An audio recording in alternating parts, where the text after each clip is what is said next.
Shri Rama Rama Rameti Rame Rame Manorame Sahasranama Tatulyam Ramanama Varanane.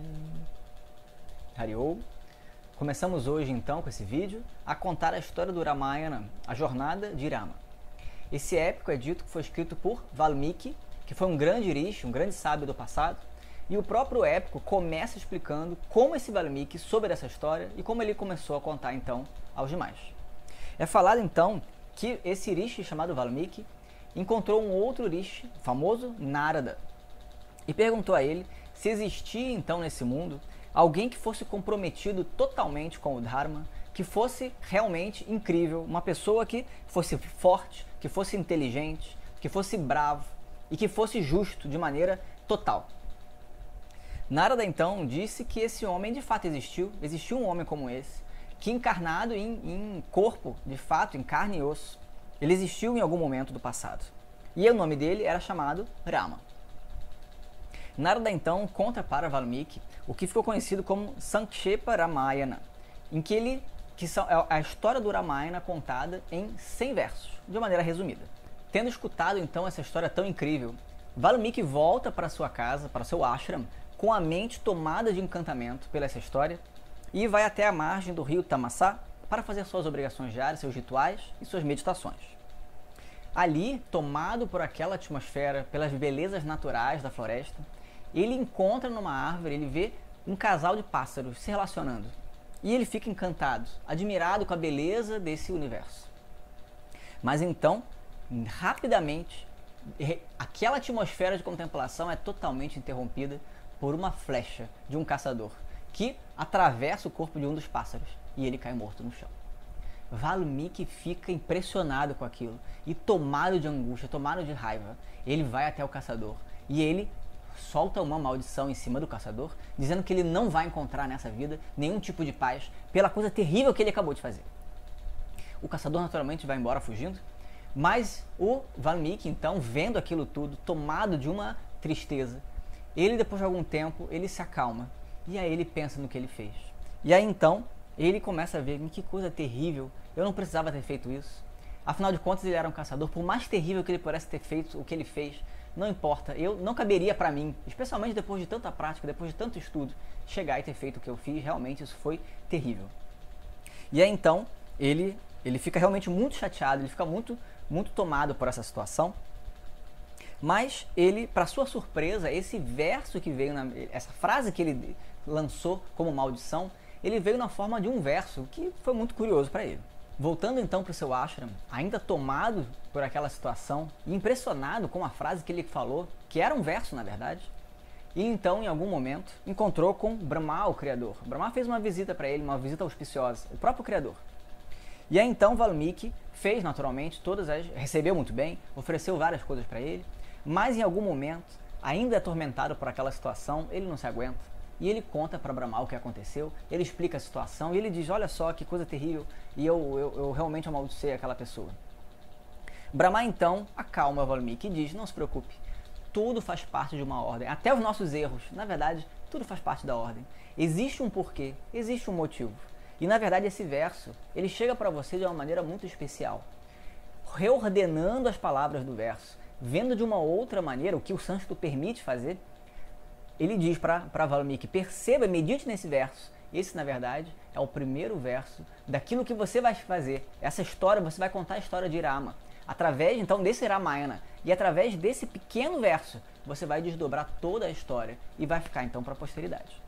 De fato, esse verso, quando ele medita melhor, ele conta, em essência, a história de Rama. Ele fala em essência de Rama, que é aquele Vishnu, aquele que é o próprio divino na forma do Dharma, aquele que mantém o universo, manifesto na forma de Rama.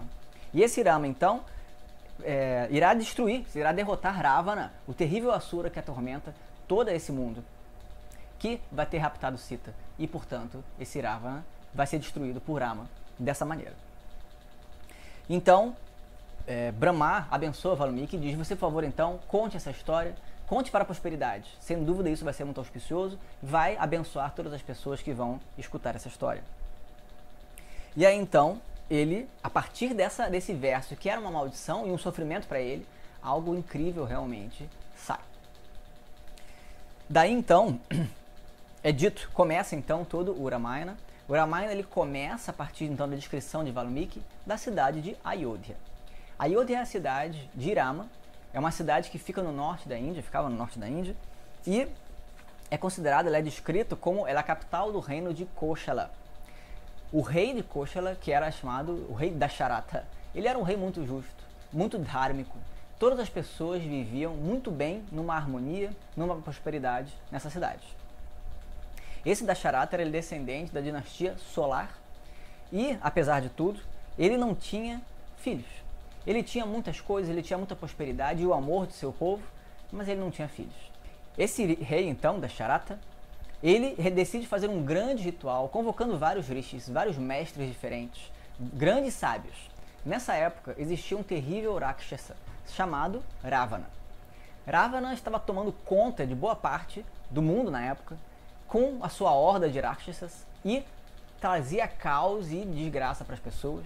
Ele matava várias pessoas, ele era realmente uma pessoa que tinha muito poder, ele era um rei também, mas ele levava o caos, ele levava a destruição aonde ele passava. Tudo que aquele queria, ele conquistava. Não importasse as consequências, não importasse a dor e o sofrimento que ele poderia causar, ele simplesmente atropelava quem fosse e fazia o que queria.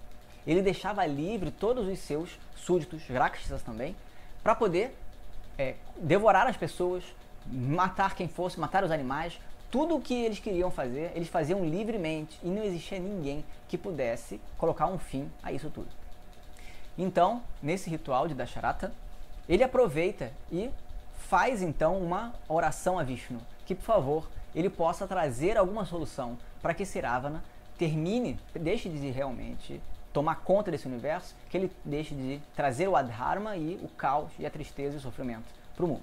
Vishnu disse que não se preocupasse, pois sem dúvida nenhuma ele iria nascer como uma encarnação divina que ia colocar fim a todo o caos, a todo o adharma, na forma de Ravana e todos os seus súditos. Ao final do ritual, surge um ser divino, com um pote de payasam, um néctar. Ele oferece então a Dasharatha, dizendo para que ele dê para as 3 rainhas que ele tem. De acordo então, Dasharatha dá para a sua rainha mais velha, primeira rainha, Kaushalya, metade do payasam.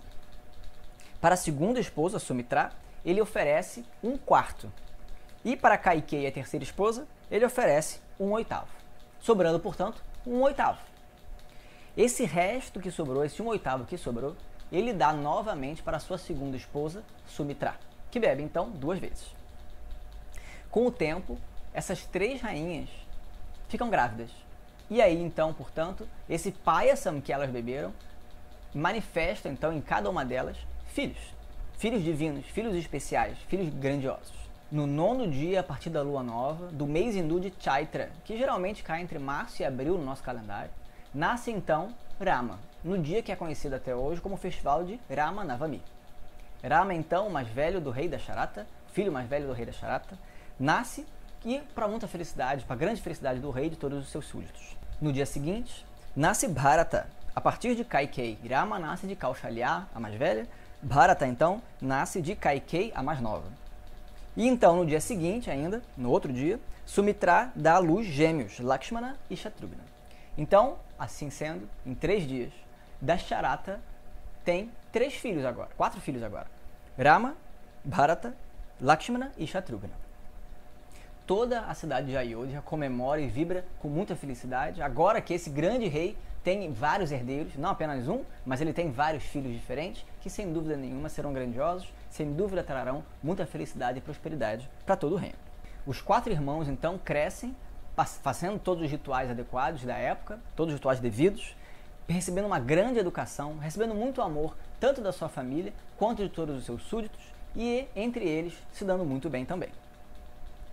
Ainda que Dasharatha amasse muito os seus filhos, todos eles, Rama realmente ele era especial. Ele tinha um carinho pelo seu primogênito, um carinho especial para o Rama, que se mostrava cada vez mais, conforme o tempo foi passando e a idade foi chegando, ele foi mostrando cada vez mais ser uma pessoa extremamente correta, extremamente amorosa. Com todas as pessoas, não apenas com seu pai, em especial com seu pai, extremamente devotado a seu pai, mas com todas as pessoas. Ele se mostrava uma pessoa extremamente correta, extremamente amorosa. e deixava aí seu pai, sem dúvida nenhuma, muito orgulhoso. Esses primeiros anos, ao longo de vários anos, Ayodhya passou com muita felicidade, muita prosperidade. Mas Dasharatha, ainda que fosse muito justo, muito correto e muito sábio, ele tinha um ponto fraco. E o ponto fraco dele é que ele cedia demais, ele abria demais o seu coração para as pessoas que ele amava. E isso muitas vezes colocava ele em situações complicadas. Num certo momento, quando Rama já tinha alguns anos, já era mais velho, um sábio chamado Vishwamitra chegou até o palácio do rei Dasharatha e então ele foi muito bem recebido, mas Vishwamitra estava muito preocupado. Ele estava dizendo que no ashram em que ele vivia, no meio da floresta, ele tinha um grande ritual para fazer, que duraria 6 dias inteiros. E infelizmente, existiam 2 rakshasas que não deixavam o ritual acontecer, perturbavam o tempo todo, atormentavam toda a vizinhança e todo o ashram, e o ritual simplesmente não podia acontecer. Dessa maneira, então, Vishwamitra pede para que Dasharatha mandasse Rama, que sem dúvida nenhuma era o único que seria capaz de vencer os 2 rakshasas. Nesse momento, Dasharatha ele fica muito na dúvida. Ele fica tomado de preocupação e ansiedade. Ele não quer deixar o filho e lutar contra 2 rakshasas, arriscar a vida do filho. Ele não consegue nem se separar de Rama, que passou o tempo todo no palácio. Então ele fica muito nervoso e ele tenta achar uma outra solução. Manda uma outra pessoa. Tem aqui um grande herói também que pode ser mandado, grandes generais, meu exército inteiro ele pode dar conta. Mas Vishwamitra sabia que esses 2 rakshasas, Maricha e Subahu, eles 2 eram muito poderosos e, portanto, só Rama podia dar conta. Ele insiste para Dasharatha. Rama tem que ir. Rama é o único que pode realmente vencê-los. Mas Dasharatha não se sente confortável com aquilo e diz não. Vishwamitra começa a ficar nervoso. E Vishwamitra é um sábio que, na época, ele era conhecido como sendo muito temperamental. Então, Vasistha, que é o guru de Dasharatha, o mestre ali do reino, ele chama Dasharatha e fala: olha, Dasharatha, esse Vishwamitra, ele vai ficar nervoso, ele está ficando nervoso. E eu conheço muito bem Vishwamitra. É melhor não deixar ele nervoso, ele vai ficar irritado. E aí, quando ele ficar irritado, vai ser um problema porque ele é muito poderoso, ele pode trazer problemas. E ao mesmo tempo, o Rama já é crescido. Ele precisa também começar a viver a vida. Ele precisa ser treinado. Ele precisa de muitas coisas. Está na hora. Está na hora mesmo que ele possa começar a lidar com essas situações, começar a enfrentar e cumprir o papel dele, afinal de contas. Ele tem esse papel, ele tem esse objetivo.